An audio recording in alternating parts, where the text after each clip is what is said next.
Hey friends, and welcome to the Happy Hour with Jamie Ivey podcast. I'm your host, Jamie, and I'm so glad you're here. Each week on this show, I invite a girlfriend to join me and we chat about the big things in life, the little things in life, and everything in between.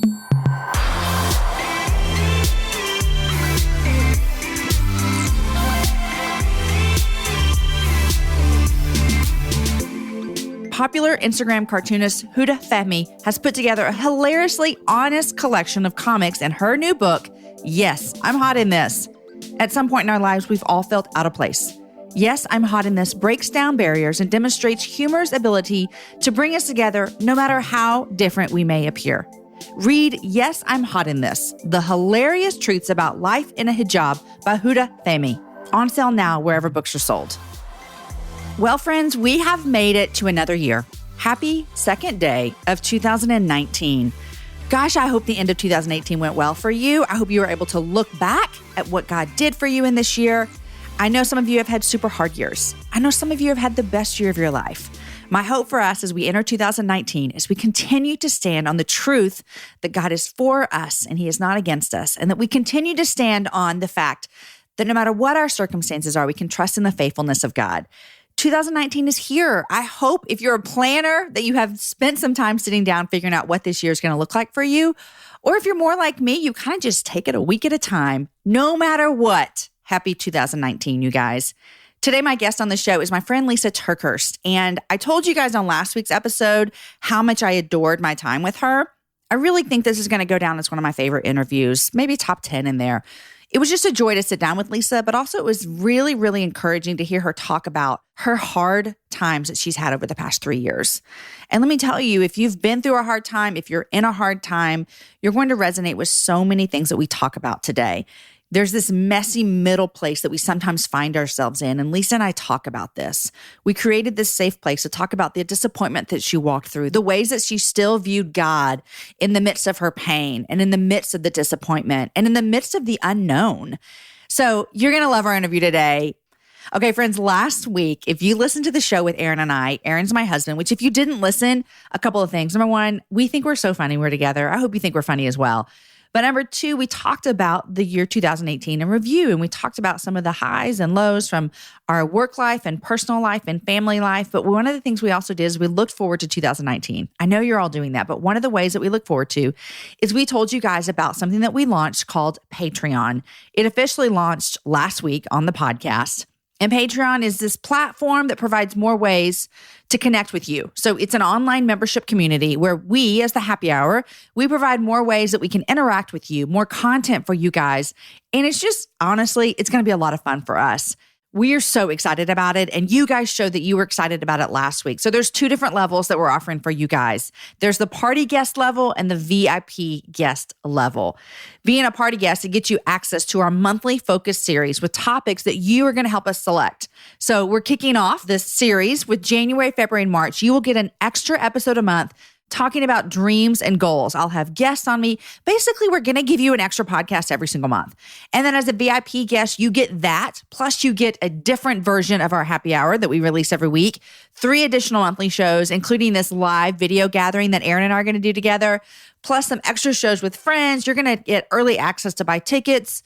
It's a lot of fun. I could tell you all about it here, but go check it out. Go to jamieivey.com/Patreon, and you can see what the different levels get you. Now, in case you're wondering, if you decide not to do this, that's fine. It's awesome, you guys. I would not worry one bit about it. But I want you to know, if you don't do it, you'll still get the show every single week, just like you get it now.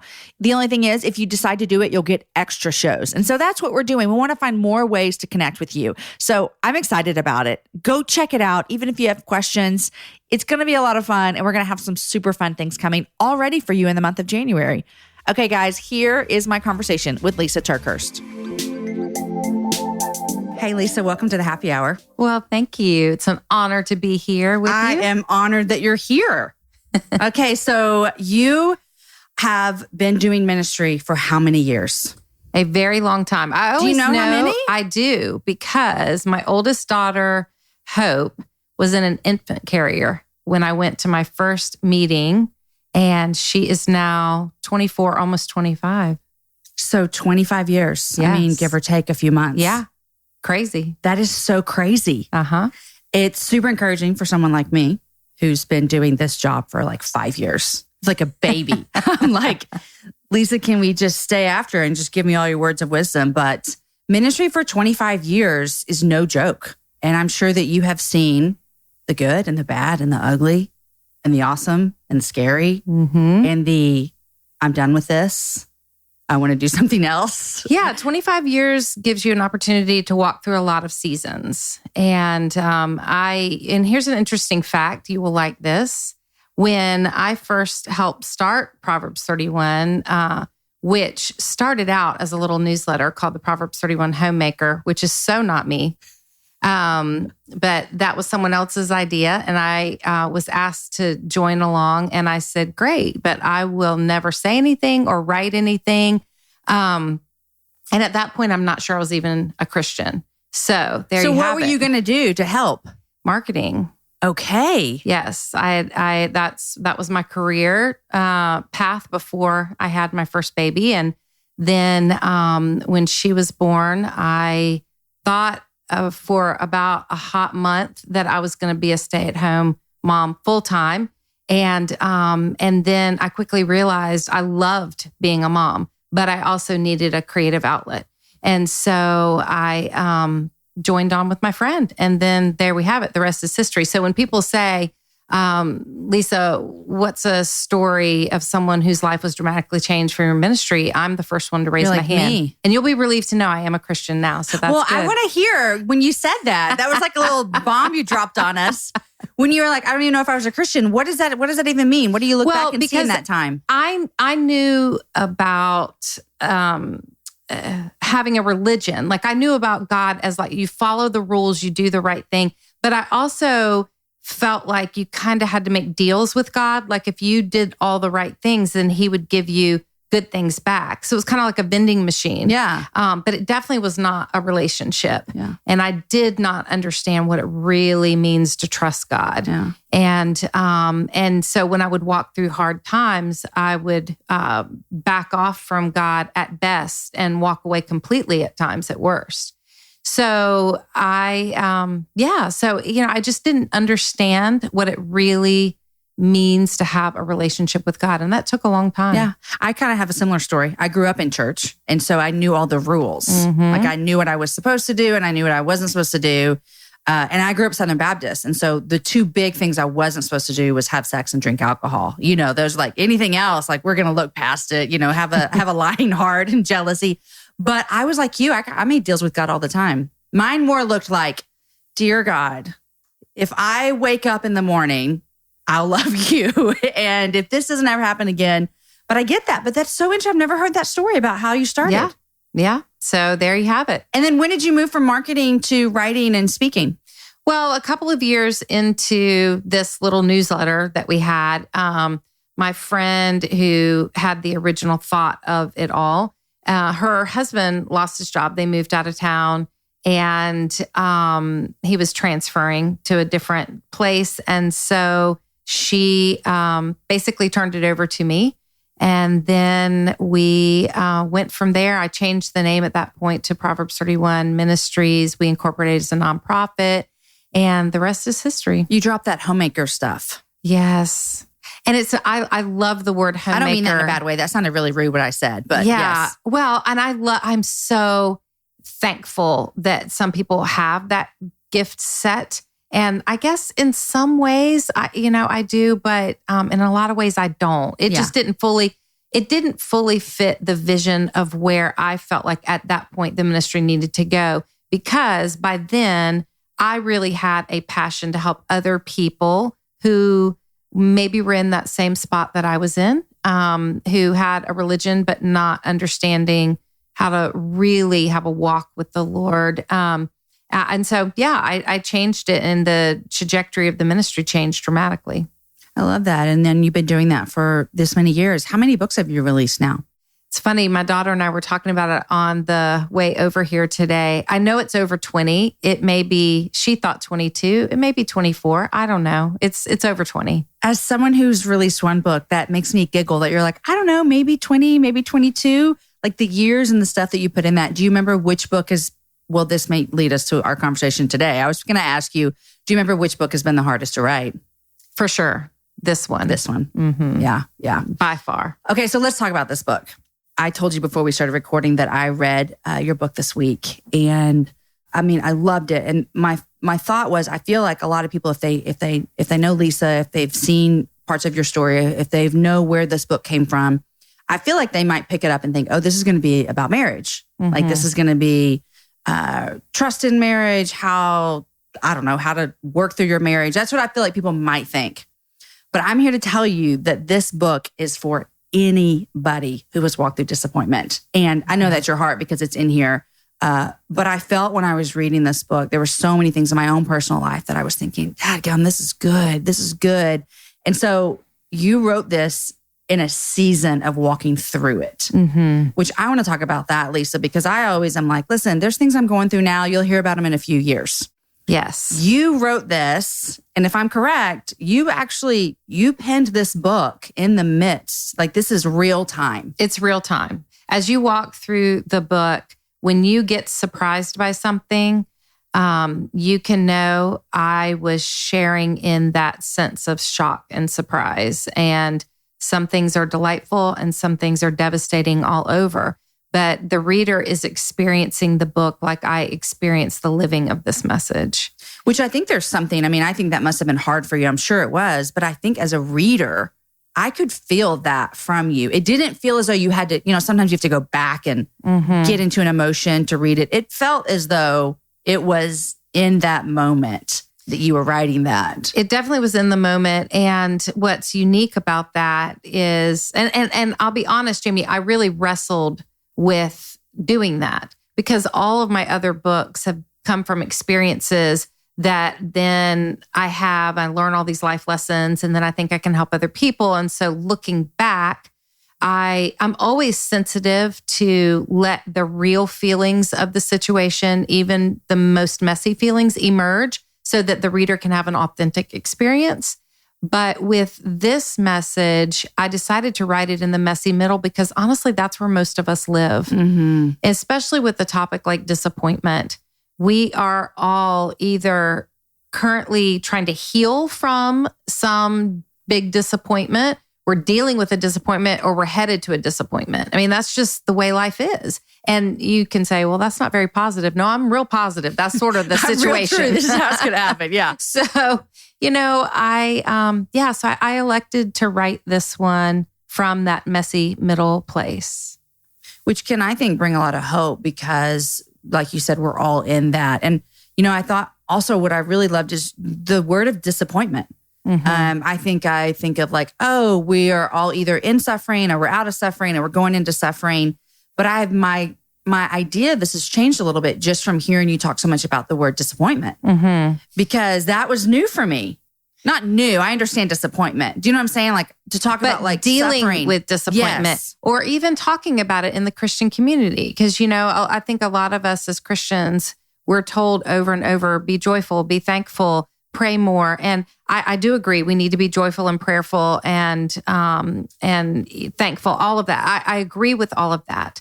But I also think that we need to create a safe space within our Christian communities to talk about disappointment because we're all experiencing it every single day. And, if the enemy can isolate us, he can influence us. And the minute we start to get real isolated in our disappointments is the minute that we can start justifying behaviors that we never thought we would justify.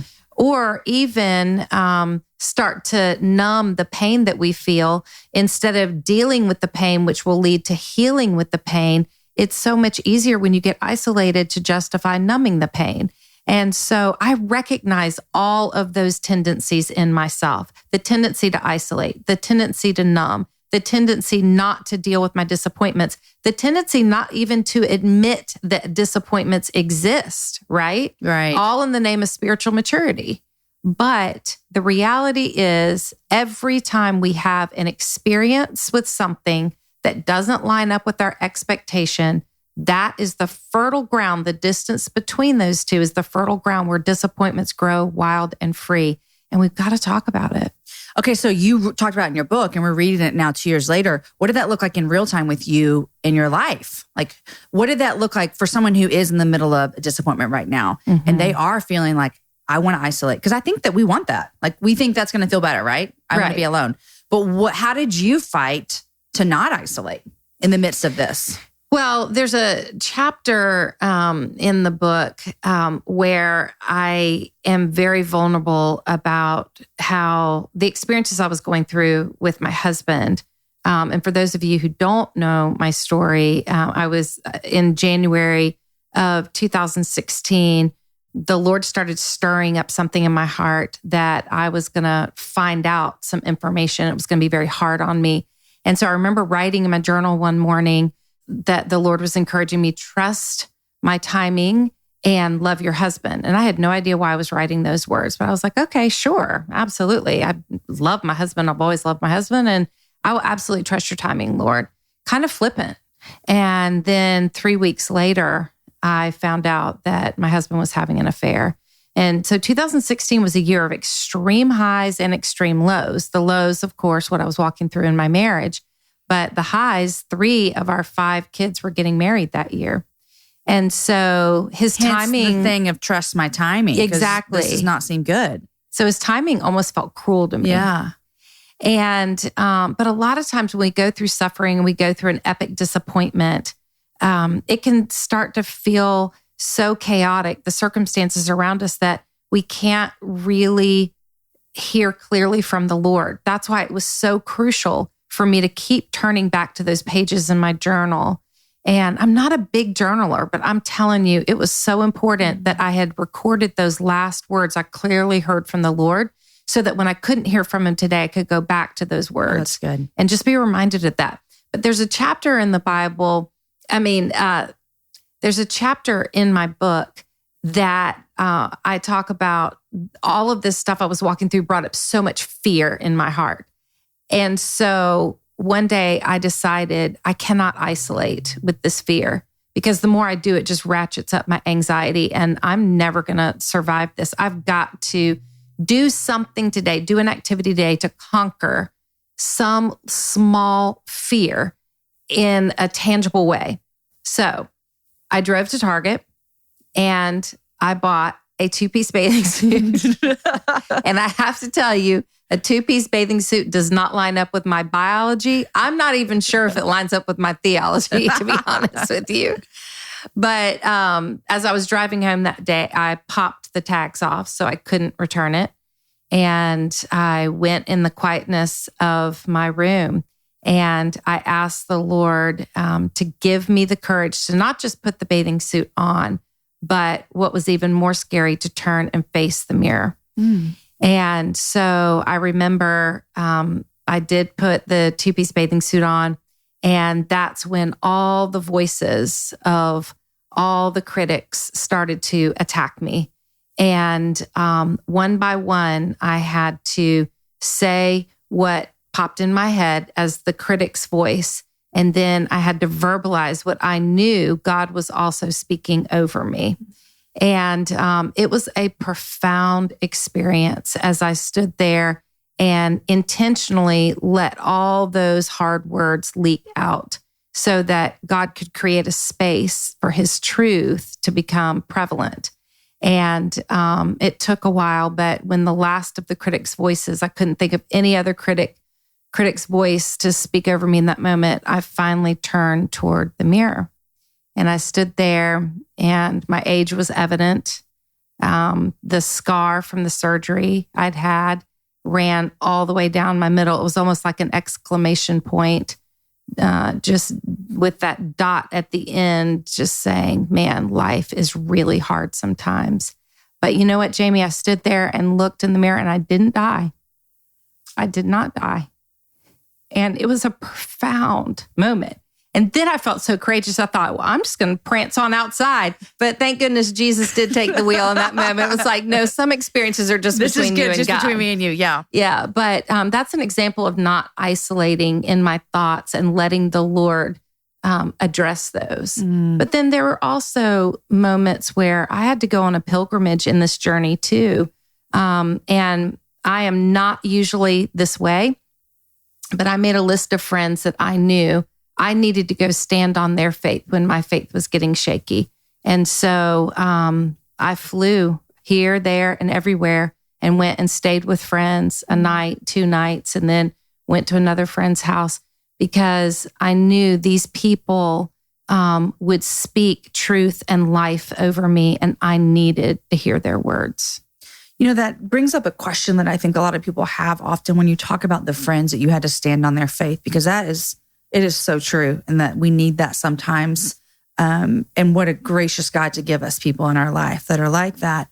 In those moments when you're going and you're staying with your friends and because you need them to tell you what is true, you know, a lot of people ask, how do I be a friend in the situation? And we'll talk specifically about what you were walking through with your marriage, even though I want to talk also, you've had just a lot of stuff in 2 years. But when you're walking through seasons of difficulties in your marriage, which we all will to different extents, you know, what did you need from those friends? Like, what did you need and what did you not need? Because I think that's what we want to know as friends. What do I say? Mm-hmm. What do I do? Mm-hmm. How do I react to this? Mm-hmm. So when your situation, what did you need and what did you not need?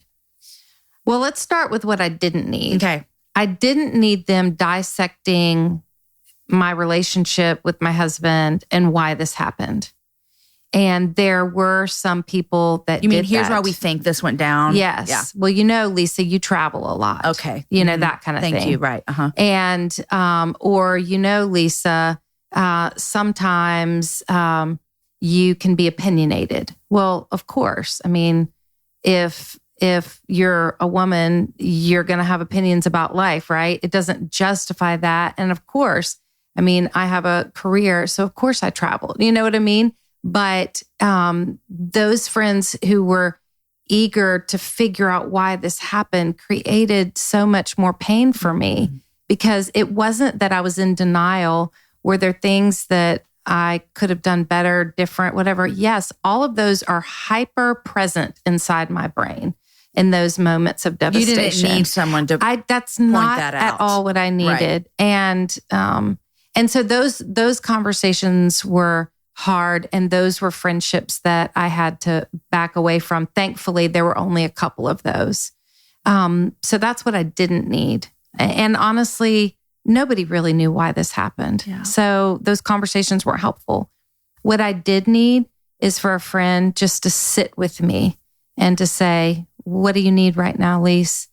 Do you just need to get it all out? Share with me anything you want to share with me. And there is absolutely no judgment. And I remember so many conversations where I would share some detail of what I discovered that I was so heartbroken and mortified by and devastated beyond what I could hardly get some of the words out. And I will never forget, so many of my friends said, wow, Lysa, that same thing has happened to me, different circumstance, but man, I've had that feeling. I've asked God those questions.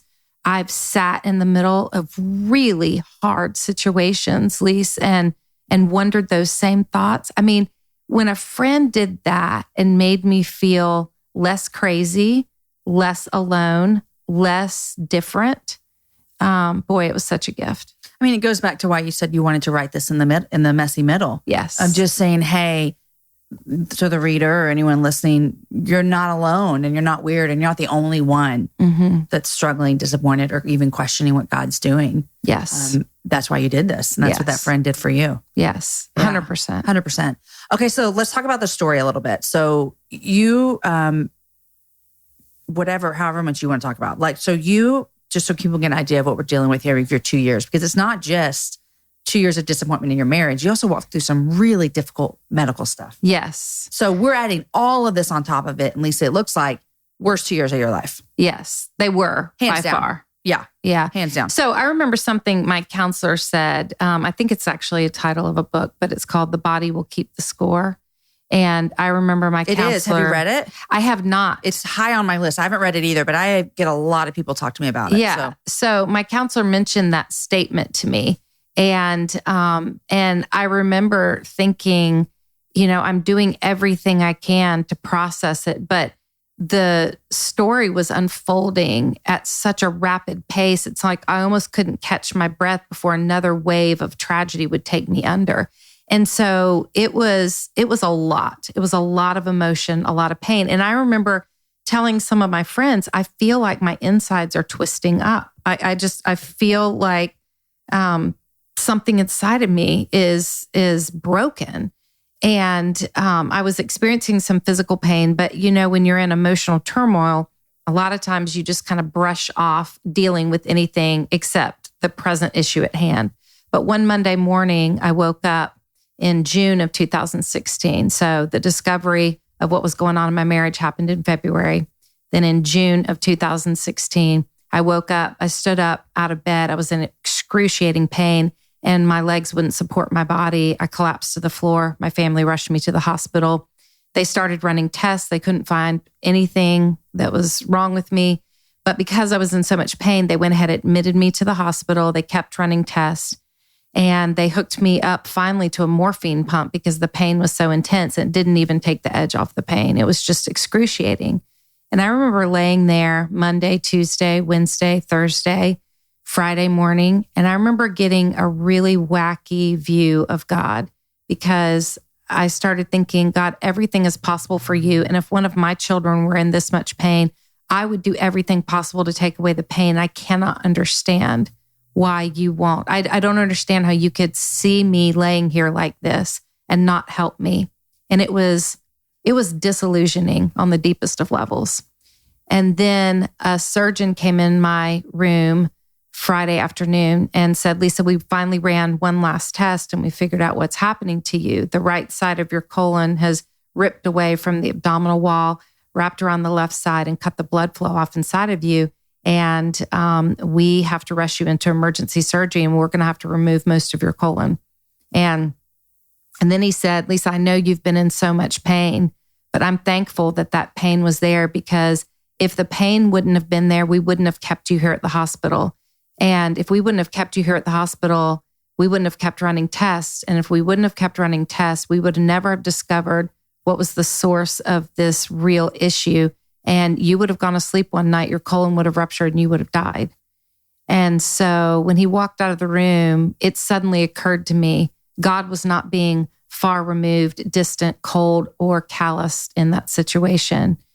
God loved me too much to answer my prayers at any other time than the right time and in any other way than the right way. Had God taken away my pain like I was asking him to, I would have surely died. Yeah. I read that in your book and the tears started coming to my eyes because as anyone else listening or reading, they're going to think of moments in their own life where they have begged God, please take this away or please do this. And although you got to see a very physical, tangible way of the pain not going and it actually saving your life, there are some times in our life we don't ever see why. But one day, we trust that God is good and that his plans are bigger and better. And that's not just like this Christianese word. Like we really do believe that, right? That God, you're in this somehow. But I think a lot of people are in that hospital bed like you, but they're walking through their life and they're begging God, you have to take this away. Yes. You have to take this away. Yeah. I mean, and it can be emotional pain too, or it could be a disappointment. What I mean. Yeah. It could be a disappointment that you see God answering these prayers that you've prayed for everyone around you, but he's not answering your prayer in the way or in the timing that you think. And so when you're in a situation like that, when God's promises start to seem doubtful, his lack of intervention hurtful, and his timing questionable, it can really mess you up. And so as I wrote that story in my book, my prayer is that people could let that truth sink deep inside of them so it could become a message, maybe even an anthem that they could repeat over and over and over in the messy middle of their own situations before they know how it's going to turn out, which could increase their trust in God. God loves me too much to answer my prayer at any other time than the right time and in any other way than the right way. And here's the complicated thing, Jamie. We do serve a good God, but we serve a good God who does allow hurt sometimes.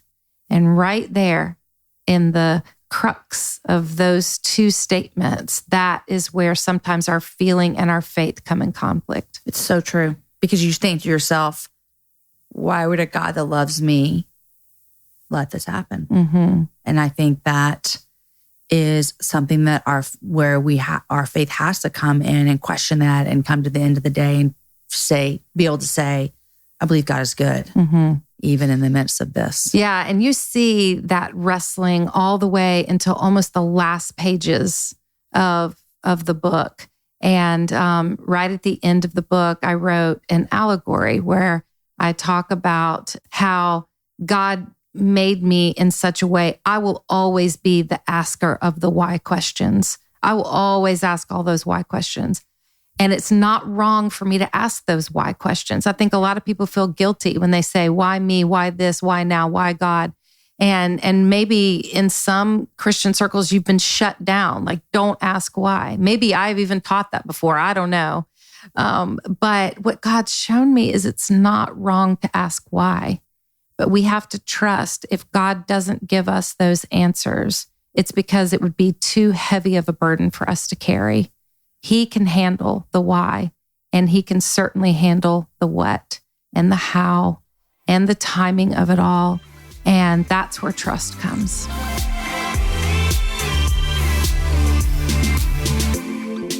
All right, guys, I know you're loving this show with Lysa, but I want to take a small moment to thank our sponsors. First, I want to thank Therefore Gathering. Therefore Gathering, it's a teen gathering that was created with the mission to inspire the next generation of girls to boldly live out their identity in Christ. This year's conference is February 15th and 16th, so right around the corner in Fort Worth, Texas. The theme for this year is You Are Worthy. I'll be speaking at this conference this year. My friends Rebecca Lyons, Mo Isom, Latoria Wilson, who have all been past happy hour guests, will also be there as well. Therefore, go to the webpage. It's there4-gathering.com. And then go follow Therefore on Instagram because they've got giveaways leading up to the event. Tickets are $59, but with the promo code Jamie Ivy, you can receive $10 off. Each ticket includes a great swag bag, lunch on Saturday, and snacks throughout the weekend. I'd love to see you there if you get to go. I also want to thank Faith Paper Shop. Here's a question to ask you. Do you ever have trouble making your faith life a priority? Does your busy schedule come before your relationship with God? Have you been searching for a weekly planner that helps you put God first? Well, you guys, the Praise Planner was made just for you. Learn how to honor God in your everyday and document your faith as you live it with the Praise Planner by Faith Paper Shop. It's a weekly planner designed to keep your focus on God first before your daily schedule. It's also a prayer journal where you can list out daily, weekly, and ongoing requests. And it's a Bible study notebook where you can journal through your favorite scriptures. All of this plus more is printed on the most buttery smooth paper and features gorgeous watercolor images throughout.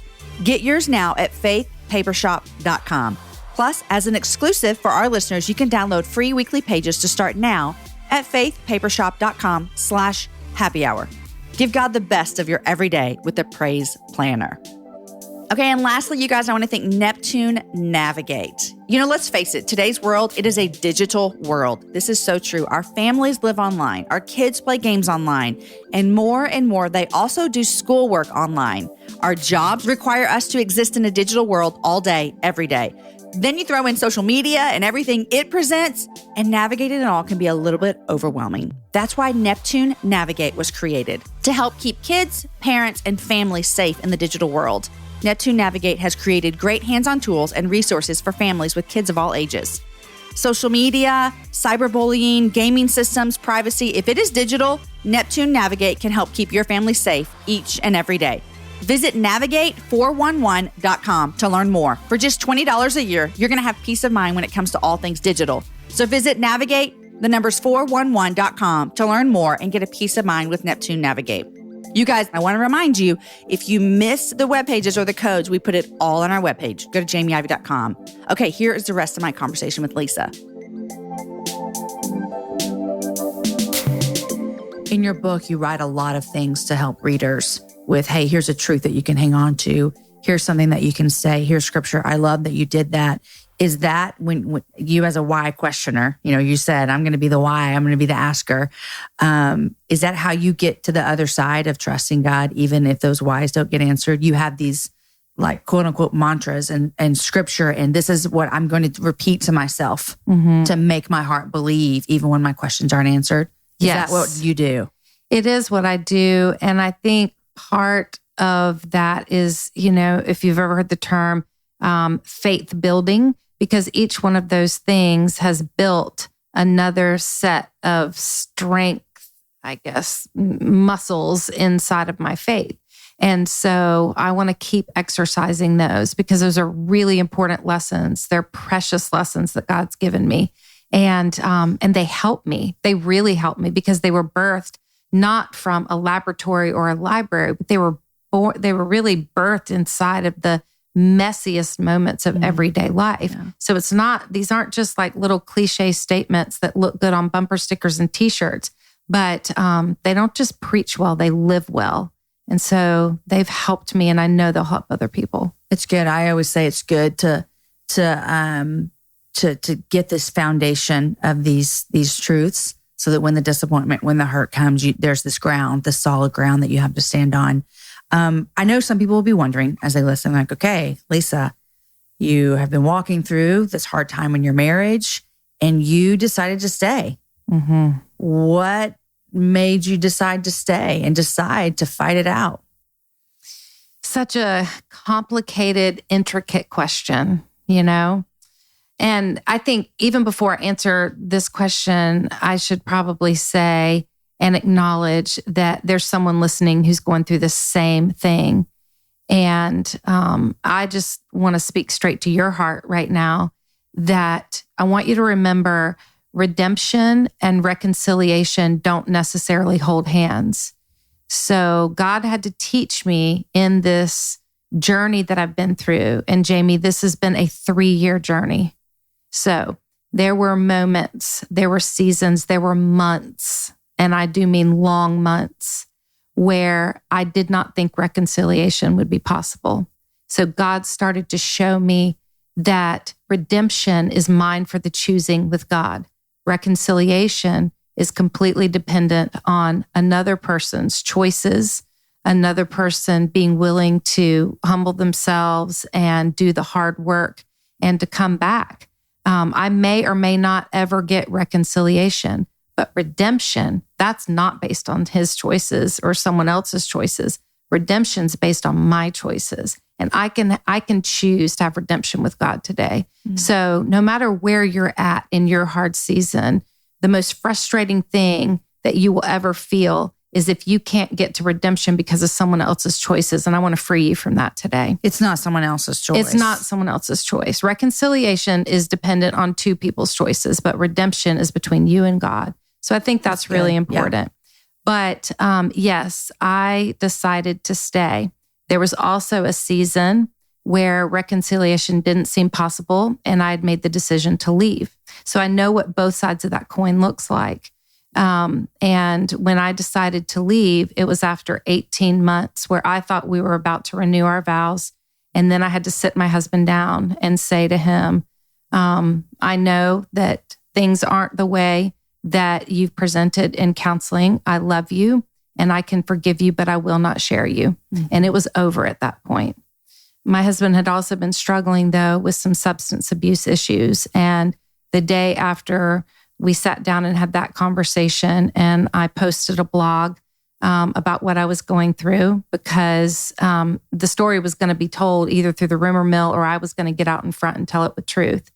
But the day after that conversation and posting the blog, he went and checked himself into a place that could really help him. And that's where, on his side of the street, he started to do real work. And I did work on my side of the street. And I wasn't sure if we would ever walk where the street would come together into a simultaneous path together. But much to my surprise and honestly delight, I've been offered his hand again. And yes, I've decided to take it. For me, it's never been a situation where I didn't love my husband. That was never our situation. And honestly, as crazy as it sounds, it's never been his situation that he didn't love me. He just got lost along the way.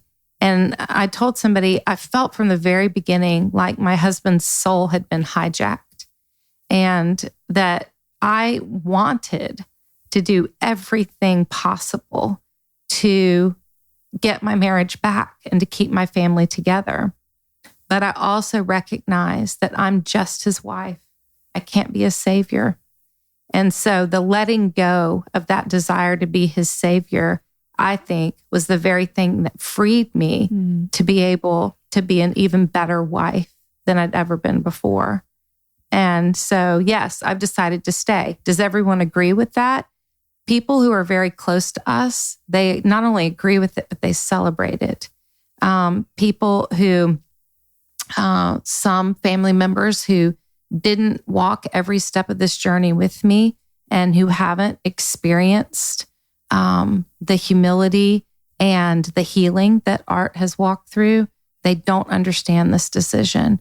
And so while I'm celebrating this, I'm also grieving that it's cost us a lot. Yeah. And tragically, it's cost us some precious relationships. But even then, I mean, I saw Art come back, and maybe I'll see them come back too. When you say he asked for my hand again, did he literally say, Lysa, will you marry me again? Yes. I've never told this story. I'm going to cry. Yes. So it was July 4th, and we were sitting out by the pool. He asked if he could bring me lunch. And just to clarify for the listener, you guys have not been living in the same home. That's right. Okay, we have not been living in the same home for over 2 years. And so he came over and brought me lunch, and we were sitting out by the pool. And all of a sudden, one of our granddaughters walks into the backyard with this poster, and it had all these like colorful things she had colored. Now she's like 3, so, you know, it looked like a 3-year-old's poster. Right. But in big letters, it said, Gigi, will you marry my pops? And I think it said, Gigi, will you marry my pops again? And then all of a sudden, all of our kids started filing into the backyard, and he got down on one knee, and he acknowledged how hard the places that we've been this past 3 years, how hard those places and how dark those places were. But he also acknowledged that he could see the most beautiful future with me. And he asked, Lysa, will you spend the rest of your life with me? And I said yes. You said yes. I'm so crying over here. This is so beautiful. And it, you mentioned all your kids came out. You guys have 5 kids. Yes. How many grandkids? 2 or 3? 3 now. Yes, you have the new one.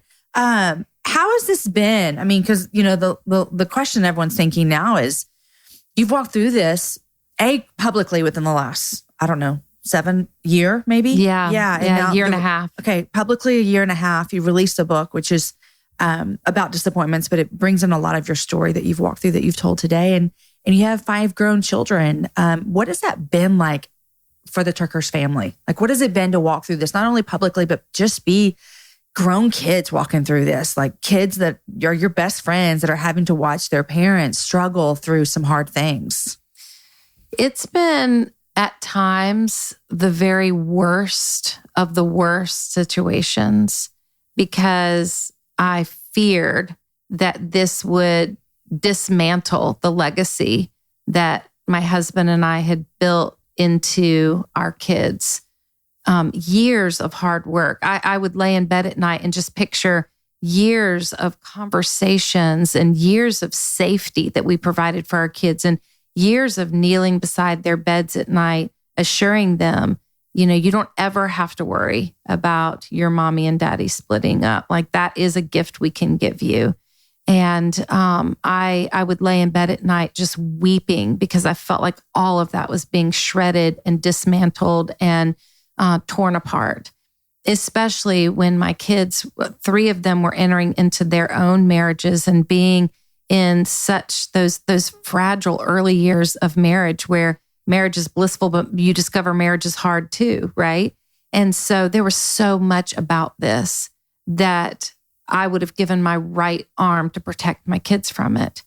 And I remember just praying one night and just saying, God, it's one thing that you've allowed this into my life, but I can't stand that you have allowed it into my kid's life. And that's where I'm having a real hard time with this.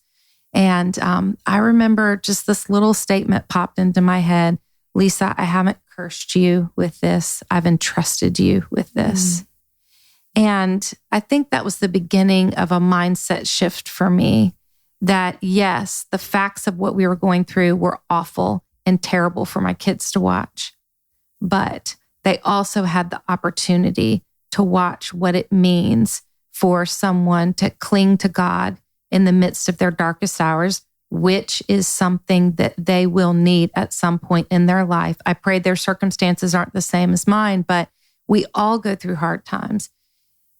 They also have had the opportunity to watch the messiest of situations in relationships and process when it's done right and when it's done not so right.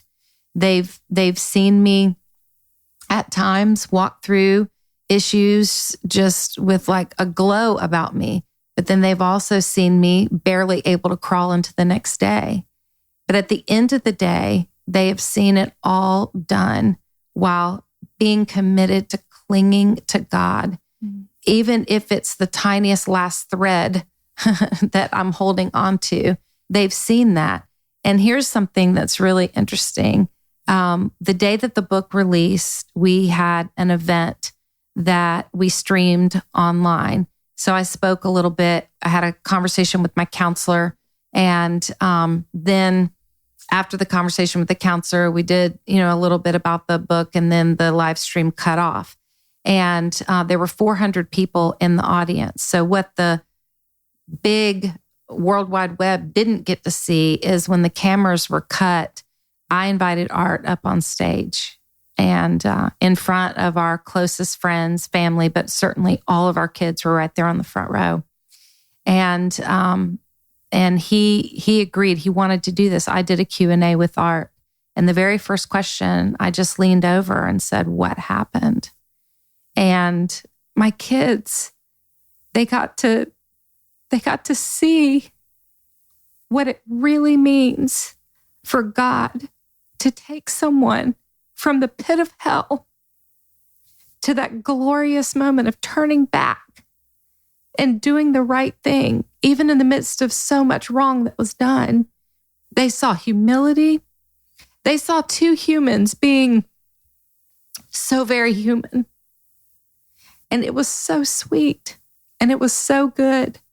And I remember driving home that night and thinking, if it was all just so my kids could see that God still works miracles today, I would have never been brave enough to choose this, but I would choose it all over again. Because in the end, it has strengthened their faith. It hasn't torn it apart. Which comes from the foundation that you guys have instilled in them. In those fearful moments when you thought, God, is everything we've ever said, is it all going to fall apart?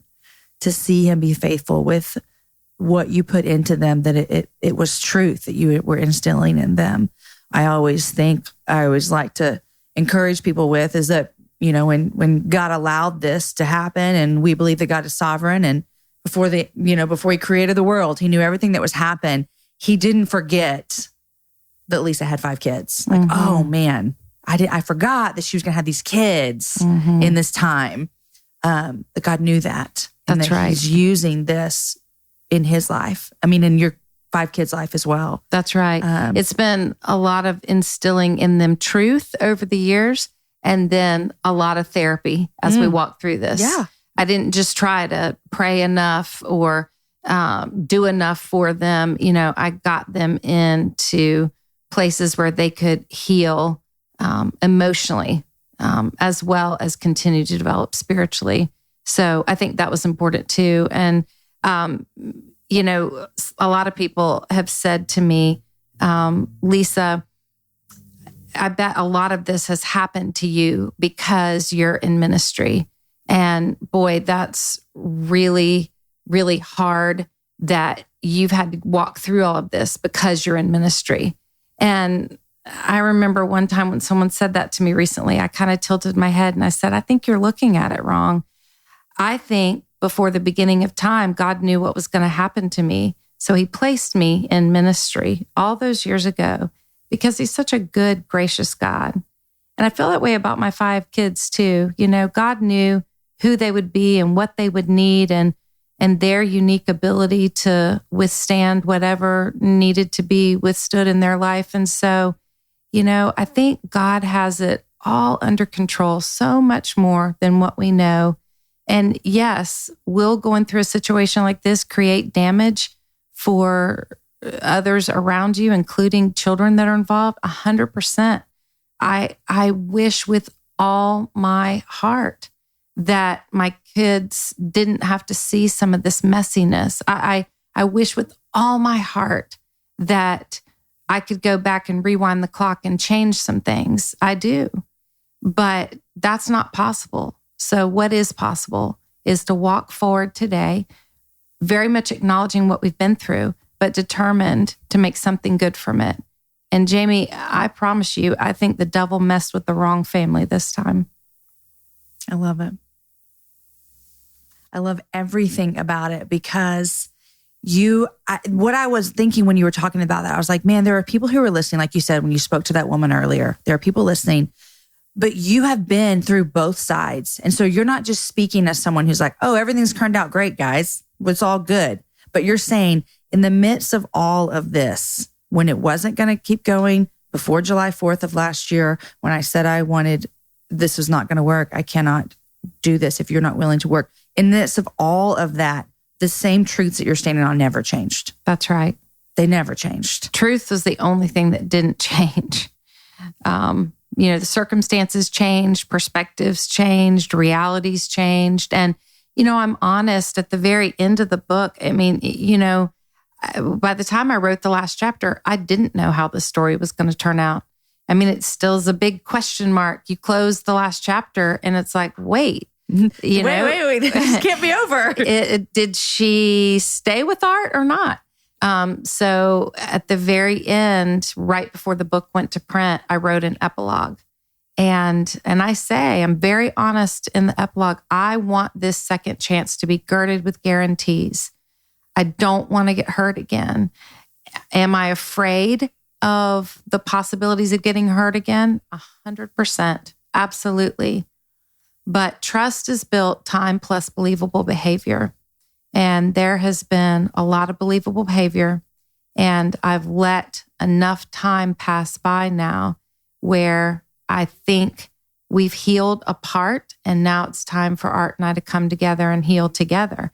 And I think it's good. And, one of the last things Art said in that interview where I was talking to him the night of the book release, I loved this. He said, the blessing to him of everybody in the world knowing, there's a lot of hard parts to that, but the blessing is he can walk in a room and already know everybody knows. So he can walk in and he no longer feels like he has to navigate figuring out who knows what. He can just walk in and make the decision, I am not the villain in this story, nor am I the victim of things happen to me that led me to make some of the choices that I made. I am a redeemed man of victory. So now let's have a conversation. That is the best. We should all walk into a room and say that same thing. Right? I'm not who I used to be. I'm not a result of the choices. I'm a redeemed daughter of God. So what would you like to eat? Yep. Can I pour you a drink? Can we break bread? Can we break bread together? So, I mean, in all seriousness, when you wrote this book and you didn't know how it was going to go, Art, did he give you the blessing to write the book, or were you writing this kind of not knowing what was going to happen? I wrote the book not knowing what was going to happen, but I was also very committed that he would have the opportunity to read every word of this book and make any changes. Because it's involved. I mean, even though it's disappointments and it's you, it also involves another person. It does. And I pray one day he gets to share his story. So I was careful not to focus on the facts of his story, but rather on the emotional fallout from my story. Yeah. My part of this was the turmoil that I was walking through, being in the position that I was in. And so, and also I didn't want the book to be an expose of like the TerKeurst marriage falling apart and the scandal contained within. I didn't want that, because my purpose in writing it was not to satisfy people's curiosity. Curiosity has a terrible appetite. People consume things for curiosity's sake, and then they walk away and they think more about the story that they just read, but they miss the life lessons that apply to them in their current situation. And so I didn't want to write an expose. I didn't want to write a memoir. I think memoirs are beautiful, and exposés, God bless you if you have one. But that's not what I wanted. I wanted to let the story be the backdrop of the book, but to let the shared experience of being utterly human in a broken world, standing completely exposed with the most awful of situations before me. Is it possible in the worst of the worst situations to still have faith in God and to discover inside of yourself an unexpected strength where you don't rally more of your own strength, but you really learn to rely on God's strength? Is that even possible? So those are the lessons that I hope people walk away with. And of course, relating to my story, I don't think people will be able to say, man, that book, it has some stuff in there for some people who've been through things, but Lysa doesn't understand the depth of my pain. I don't think anybody will be able to say that, even if your circumstances are different. I agree. That's what I told you in the beginning, is that this book is not going to answer questions about your marriage. It is going to meet everybody in the midst of the disappointment that they're either living in or they've been through, in very, very helpful ways that we can stand on the truth and find that strength to get through that. So great job, Lysa. Thank I'm like you. Younger sister proud of you. Way to go. This is such a good book. Such a good book. Okay, so I always ask people what they're loving and what they're reading. So what are you reading these days? Okay. So I have several things that I'm reading right now, but honestly, one of my favorites is the Nestor's book, The Cozy Minimalist, because I've been in this season of redecorating my house. And so, yes, I love it. It's refreshing. It's so good. And she was on the happy hour in the fall, and it was so fun to sit down with her and talk about why women don't like hospitality or decorating, because they're scared. They have fear. So love her. Yes, love the book. And another thing that I'm excited about is, I don't even know if I'm supposed to say this. But this is the best. I love exclusive. Bring it on. You are totally getting the exclusive. I might get in trouble for this. But my publisher just let me know yesterday that the producers of the show, This Is Us, reached out and asked if my book, Uninvited, could make a little cameo appearance. And you said, wait, let me think about this. On the TV show. Yes. The publisher didn't even ask me. They immediately said yes and then informed me. And then told you. That is the best. I know. It may just be laying on a coffee table. It doesn't matter. Or one of the characters may be reading it. Do you watch the show? I do, but I have no idea. We've debated about. I was going to say, who would you think would be reading it? I don't know. I can't figure it out. Everybody had a different opinion. Okay. Who do you think? I don't know. I'm way behind on the show. So am I. So we can catch up together. Yes. And then we'll have another conversation. Okay. That's really cool. I love that that's happening. Okay. What else are you loving and reading? I'm also loving right now. I'm loving this season of my life. I really am. I feel like it's been 3 years where I literally licked the floor of hell. And now I'm entering in a new season with new possibilities. And I think I'm giving myself permission to dream again. I'm not in survival mode like I was. And so I think I'm peeking over the horizon and looking at a new season of life. My 5 kids are grown. I'm loving what God's doing with the ministry, and I'm letting myself dream. Just dream. Speaking of dreaming, are you going to be, what does this renew your vow thing look like? Well, we're actually planning a ceremony. And I wanted to wear jeans and a sweater, but my daughter, who's Miss Fashionista, bossed me around. She went on the internet. She ordered me a long dress. So I will actually be wearing a dress. I will actually be carrying flowers. And is this exciting to you? It's very exciting. Okay. And where are y'all going to do this? At my home. Okay. I love it. Mm-hmm. And so I even got a welder to make this big metal hoop that we're going to cover in flowers. And to me, it'll be the perfect backdrop because it'll be such a full circle moment. Mm-hmm. Yeah. Yeah. I love it. I love it. Okay. You told me also that you're reading about the Enneagram. Do you know your number? Okay. This is the crisis of the day. I hear you. I know. Because I've taken the test, even the paid expensive test, you know, and I test different things. So either I have some kind of hidden psychosis that we could unpack from a psychological standpoint for days, or maybe I'm becoming more and more like Jesus, who has all the numbers balanced out, right? Yeah. Yeah. No, I don't know. I don't know what my problem is. What do you test as? So I've tested as a 9, which is a peacemaker. I can totally see that in me, but I'm probably a little too driven to be a pure peacemaker. I've also tested as a 3, but then the problem with the 3 is that with me being a 3, I love 3s, by the way. Yeah. There's no problem with being a 3. But the problem with me diagnosing myself as a 3, I guess, is I read this line that a 3 likes to get stuff done, but they don't care so much how it gets done. It's just they want it to get done. Well, that's not me at all. I'm incredibly perfectionistic. And I will edit in every area of your life? Pretty much. Okay. Pretty much. My husband's a 3, so I know what a 3 thinks like. Yeah. So for me, I like to get a lot of stuff done. I am a finisher, but I'm also I like perfection. Yeah. I really do. And I push myself toward perfection, probably in unhealthy ways sometimes. So then that leans into being a 1. So maybe I am a 1. But then there's certain parts of a 1 that I'm like, I don't know. I know. And then a friend of mine is a 6 and I'm like, wow, I can see some 6 in me. Another friend is a 5. I'm like, oh man, we're alike too. So you see, it's a crisis for me. It is a crisis. I finally had to figure out what I was because when I released my book, every interview they'd be like, well, what is your Enneagram number? And finally I was like, I don't know what my number is, but I'm going to go find out. So what are you? I'm a 6. Okay. I'm a 6. See? Now I tested on the online paid thing as a 2. Oh. I'm not a 2 at all. But I read somewhere that a lot of Christian women test as a 2. Yes, I've read that too. Yes. And so I read that, what about a 2? And I'm like, that is not me. I've never tested 2. I am not a 2.